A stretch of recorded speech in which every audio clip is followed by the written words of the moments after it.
Hey guys, it's a much awaited reunion and we cannot keep calm. So, if you are here for the first time, just press subscribe already. If you want your reunion updates, then I am here for you. This video is just a recap of everything that happened in the reunion. If you want an overview, if you want to know what exactly transpired, then this is your video. As usual, the housemates were seated, all very beautiful, I must say. Everybody looking radiant and there for the hot gist. And of course, there was the host with the most, Ebuka. He was there ready to drill them. He started off very, very nicely and quietly by teasing Anita that how are you? How are you feeling? How is Tofa? Tofa was there. Tofa was like, ask me now. They also teased what's his name?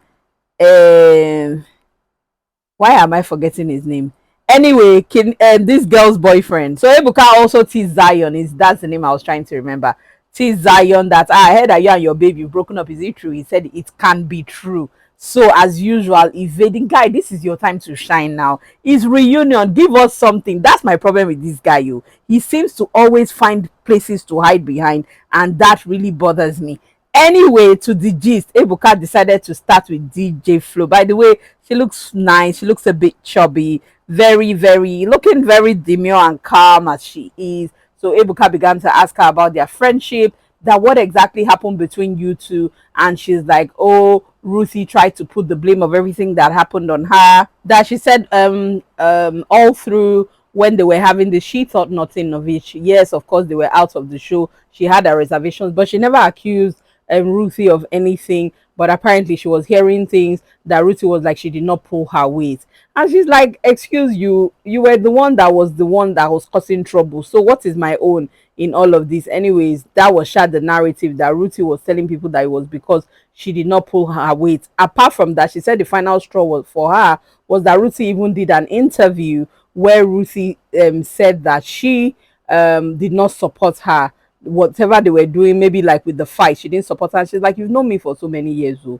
that throughout all the time you've known me, how many times have I been engaged in a fight or trying to raise my voice? That is not my thing. And just because you are fighting does not mean that I should join you." And Ebuka was like, "This is different.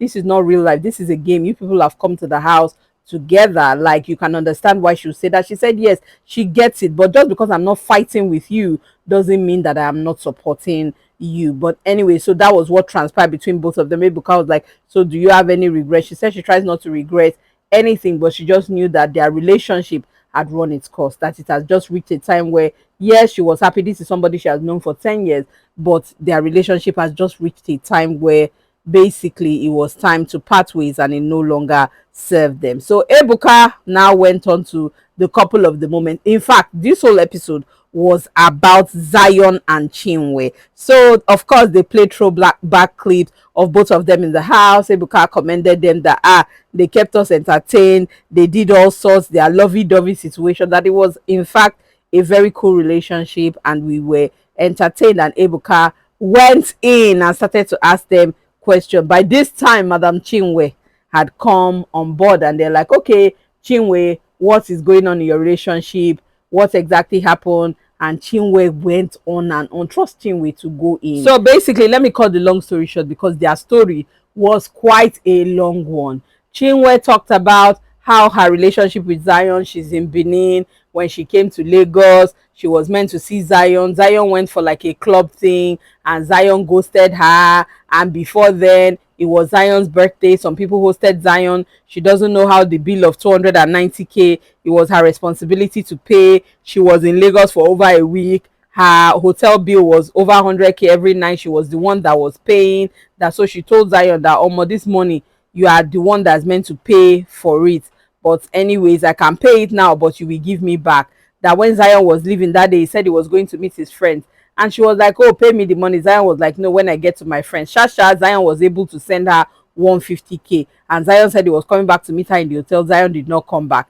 The next day, Zion had another club engagement, went with his friend. She was waiting for him. Zion did not come back. Till the final day when she was leaving, she was all packed up. That's when Zion showed up. Of course, she was upset. She said when she got back into the car, she cried. She busted out crying. That, anyways, after then again, she blocked him everywhere. After some time, she took him. She got back, or they started talking again, and Zion was asking him for money. That time she said she had just sent money to her sister in Canada. After a while, the next time he asked her again, she now gave him money. Zion was denying, saying no, she did not. She now took her phone to Ebuka to show Ebuka the text messages that they exchanged with each other. There was one time they were even now arguing when she was like, "You booked in right." Zion was like, "No, I did not book in right. We booked two Land Cruisers, me and my friends." And she was like, "Zion, where you for Siam? Where you for Siam?" Like, guys, it was just a case of her broke shaming Zion, and Zion was still trying to pick up what was left of his ego. So basically, people were now like, these two people's relationship.